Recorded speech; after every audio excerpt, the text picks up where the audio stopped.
in almost every respect, we are as close as you can get to being fruitarians, frugivores, fruitarians. That's pretty much what we are. But we're not quite, because we've got some anatomical features, such as our small intestine is actually longer than our large intestines, which is not true of all the other primates, especially the great apes, of which we share a lot of the genetic similarities, like 99%, 98%, like kind of a lot, yeah.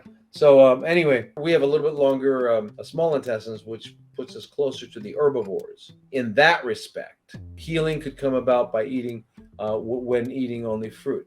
Because remember, cancer is not just driven by, and it's not just based on food. Food is exceptionally, exceedingly important and relevant to every aspect of healing, and it even affects your mind, right? Because what you eat affects how you feel and think. Cancer cells upregulate. In other words, they increase the number of what they call GLUT1, all the GLUT, which are medical names for receptors. So the GLUT1 and 2 receptors pretty much pick up glucose, right? Because they need more glucose. Remember, they're fermenting, so they need 19 times more glucose. But they also upregulate the GLUT5, and the GLUT5 receptor picks up fructose. And cancer can feed on, it does eat fructose. It is a fuel. Can't say that it's not. It just is. So the question is, how significant is it?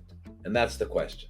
And that, again, is another hard thing, because as we've discussed, glucose will, when your levels of glucose go in your blood increase, it's going to stimulate your pancreas to make more insulin. And then cancer cells have more insulin receptors, so they're going to take it in. They're going to eat first.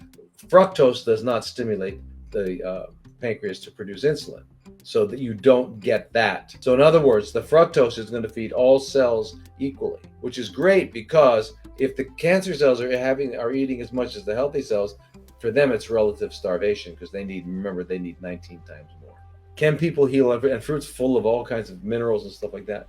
Fruit doesn't have, unless you're eating the seeds, which you should, doesn't have fats, and you got to have fats. So eating fruit alone, I just don't know how someone could survive without getting fats. You got to have fats. It's a macronutrient. 50% of every membrane in your body, of our 100 trillion cells, 60 to 100 trillion cells, is made of fats.